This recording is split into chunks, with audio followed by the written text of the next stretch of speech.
feels like we've said this a lot when it comes to Disney Star Wars over the past decade, but just when you think they can't possibly get any worse, that they couldn't sink any lower, that they've hit rock bottom, they go and they do something like this. The Acolyte, which for the past several months, fans have been looking at and saying, this looks like it's going to be a gigantic pile of shit. It's been out for about 24 hours, and already it's setting records. Not the kind that Lucasfilm probably wants, but the kind that so many fans assumed would happen, because quite frankly, when you look at the way this has been promoted, when you look at the media push, when you look at the showrunner, Leslie Headland, Harvey Weinstein's former personal assistant, who really was moved to make a show about a Sith apprentice craving the master's power. Weird how that works, isn't it? She's been very upfront about what her goal was when it comes to this series, and it's not to make a great Star Wars project. It's not to make an entertaining story for everyone. Instead, it's all about identity politics. Star Wars The Acolyte will reflect showrunner's own queer identity. Well, they've absolutely done that, and we really haven't even seen the beginning of this. The first 2 episodes are out, and in episode 3 and 4, according to reviewers that got to see it early, it gets even worse. We're talking about lesbian immaculate conception of twins. We're talking about insane shit that's leaking out when it comes to this. The identity politics is only going to get worse. And you've got these two, Amandla Stenberg, the star, and Leslie Headland, the creator, bragging about how this is the gayest that Star Wars has ever been.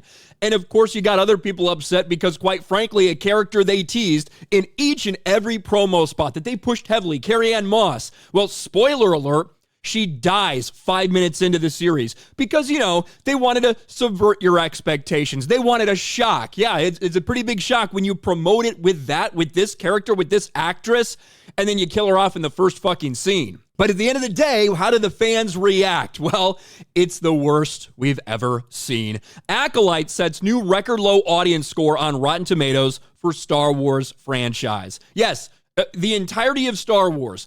This is the lowest rated project we've seen in history. I don't care if we're talking about Obi-Wan Kenobi, The Last Jedi, Book of Boba Fett, Ahsoka. The Acolyte, in only 24 hours, has hit a new record low for Disney Star Wars, and really all Star Wars since 1977.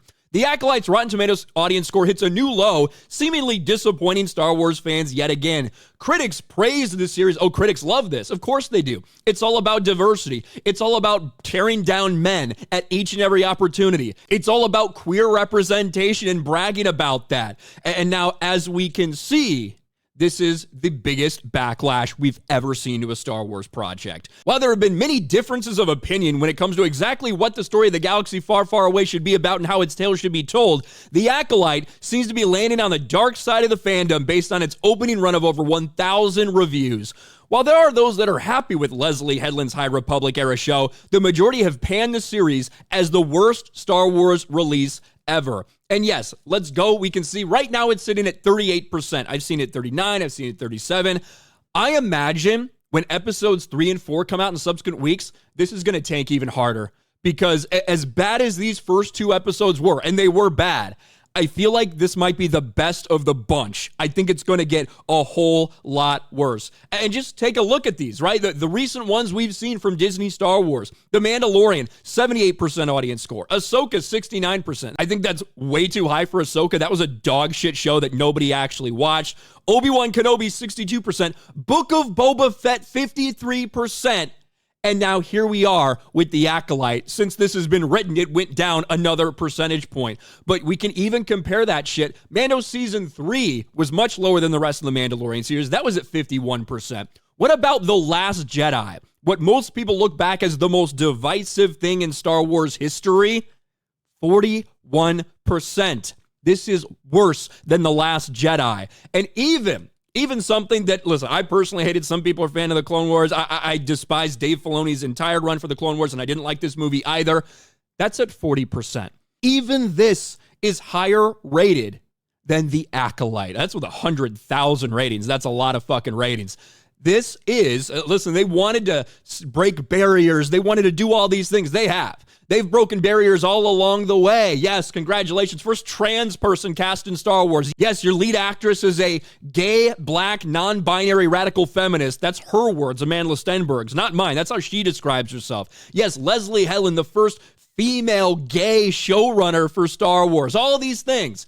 You also have the first ratio we've ever seen on a Star Wars trailer, and now you have the most hated Star Wars project that we've seen in history. Congratulations on breaking barriers. Just when you think it can't get any worse for Star Wars, somehow it finds a way. What do you guys think about this? Let me know in the comments section below. Smash a like button, subscribe to the channel, ring the bell for notifications, share this video out there, and I'll talk to you later.